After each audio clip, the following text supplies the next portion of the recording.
ጤና ይስጥልን ክቡራን የቢኤን ዜና ቻናል ተመልካቾች፣ ሰበር ዜናዎችን ቀርበናል። በቅድሚያም አርዕስተ ዜናዎች። ባለፉት 5 ወራት ብቻ 105 ስደተኞች መሞታቸው ተገለጸ። በኢንዶኔዥያ 7.7 መጠን ያለው ኃይለኛ የምድር መንቀጥቀጥ 20 ሰዎችን ገደለም። ውድ ተመልካቾቻችን፣ ወደ ዝርዝር መረጃው ስንገባ ዜናዎቹን ማቀርብላችሁ ጌታ ያውቃል ማንደፍሮት ነኝ። ሳብስክራይብ ማድረግዎን እንዳይረሱ። ባለፉት 5 ወራት ብቻ 105 ስደተኞች መሞታቸው ተገለጸ።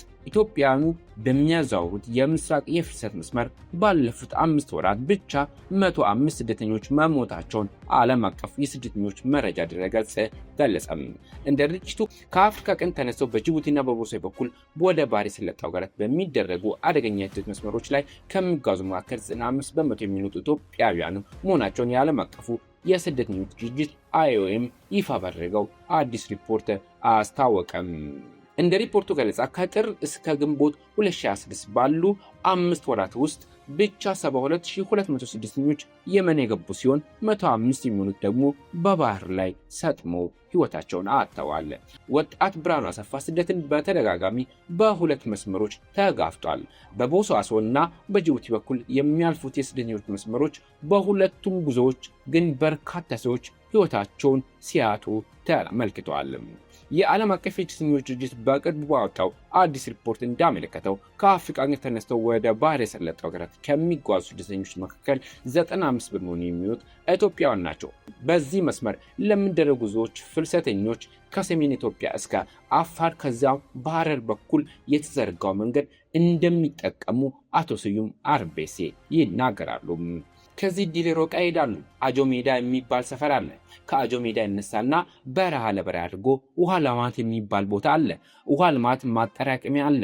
በሎጊያ አልፎ ወደ ውጭት መስመር ይሰጣል። በዚህኛው ደግሞ አዲስ አበባ ይሄዳሉ። ወይም ደግሞ በረሃ አድርገው ወይም በረሃ ለበረሃ አድርጎ አዋሽ ይሄዳሉ። ከአዋሽ ሐረር አለ።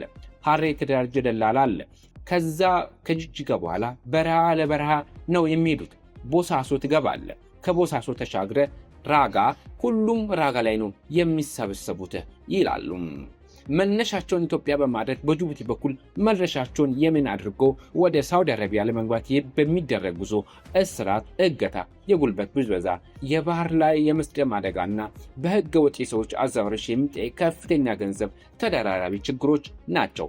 የዓለም አቀፍ ስደተኞች ድርጅት ሪፖርት እንደሚያመለክተው ከጥር እስከ ግንቦት 2026 ባሉት 5 ወራት ብቻ 105 ሰዎች በአፍሪካ ቀንድ መንገድ በባህር ያሰጥ ሕይወታቸው አልፏል።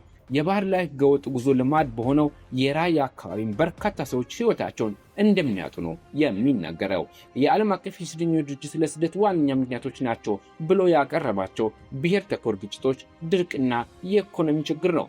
በህገወጥ ስደት ላይ የሚሰራው የንጋት ግሎባል ኢንቴንሽን ዳይሬክተር የሆኑት አቶ ዳንኤል መለሰም በሀገር ውስጥ ያሉ ግጭት፣ ስራ አጥነትና መደበኛ የሆነ የፍልሰት አስተዳደር በተፈለገው ልክ አለመሆኑ ወጣቶች እንዲሰደዱ ገፊ ምክንያቶች መሆናቸውን ይጠቅሳሉ። ግጭት አንዱ ነው። ሌላው እንደሚታወቀው የተፈጥሮ ምክንያቶች፣ ስራ አጥነት፣ መደበኛ የሆነ የፍልሰት አስተዳደር በሚፈለገው ልክ አለመሆንና የወጣቶችን ፍላጎት ማስተናገድ አለመቻሉ እንደ ገፊ ምክንያት ሊታይ ይችላል። እንደ ጎርጎሮሳውያኑ አቆጣጠር ከጥር እስከ ግንቦት 2026 ባሉ 5 ወራት 72200 ስደተኞች የመን መድረሳቸው ሪፖርቱ ሲያትት ከዚያም 95 በመቶ የሚሆኑት ኢትዮጵያውያን ናቸው። በቤዛ ፓስትሬት ዴቨሎፕመንት ኦርጋናይዜሽን ዳይሬክተር የሆኑት አቶ ሰይድ አህመድ መንግስት በህገወጥ የሰዎች ዝውውር ላይ የተሰማራው አካላት ላይ እርምጃ ቢወስድም ፍልሰቱን ለመግታት ግን በቂ አይደለም ይላሉ። መንግስት የጀመረው ነገር አለ።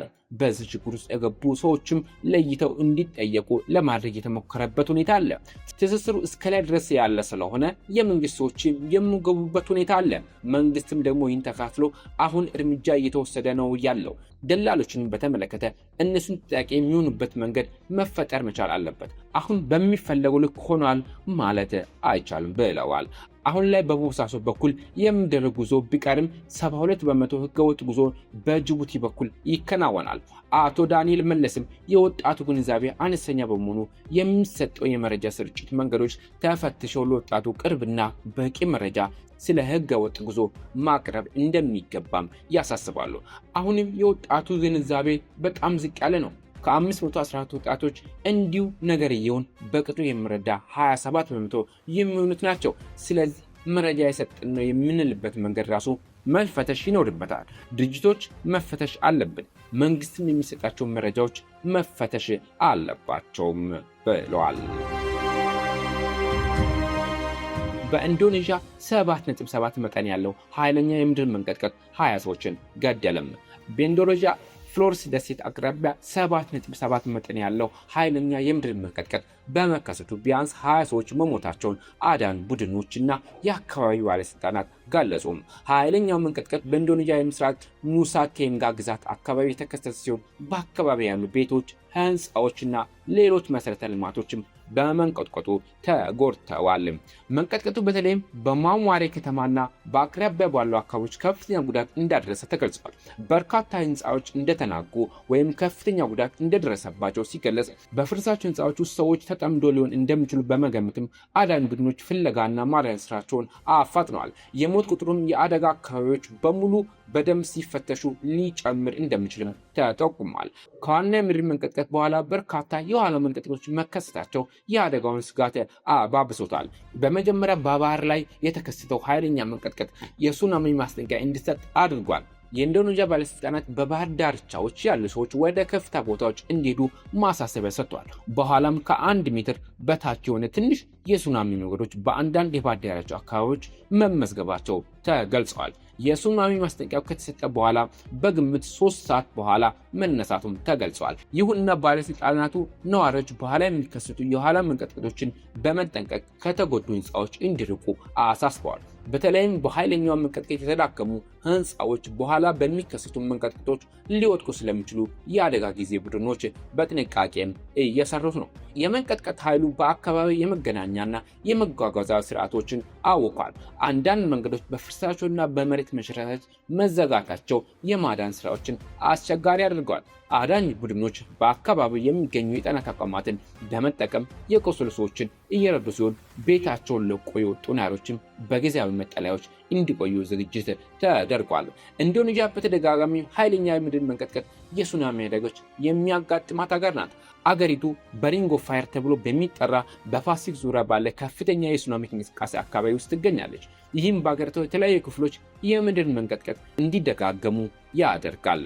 የአደጋ ጊዜ ቡድኖች በተጎዱ አካባቢዎች የማዳን ስራዎችን እየቀጠሉ ሲሆን በፍርስራሽ ህንፃዎች ስር የቀሩ ሰዎችን በህይወት ለማግኘት በተለይም ትኩረት ተሰጥቷቸው እየተሰራ ነው። ባለስልጣናቱም የጉዳቱን ሙሉ መጠን ለማወቅ ከተለያዩ አካባቢዎች መረጃ እየሰበሰቡ ነው። በመሆኑም የሰዎች ሞትና የቁስ ጉዳት ቁጥር በቀጣይ ሰዓታት ሊለወጥ ይችላል። ክቡራን ተመልካቾቻችን ለሰዓቱ ያዝናቸው ዜናዎች ይህን ይመስሉ ነበረ። ከጥቂት ሰዓታት በኋላ በሌሎች መረጃዎች እስክንገናኝ መልካም ጊዜ እያልን ኢቢኤን የዜና ቻናልን ላይክና ሳብስክራይብ ያድርጉ። እንዲሁም የደወል ምልክቱን ይጫኑም። አስተያየቶንም በኮሜንት ሴክሽን ላይ ያስቀምጡልን።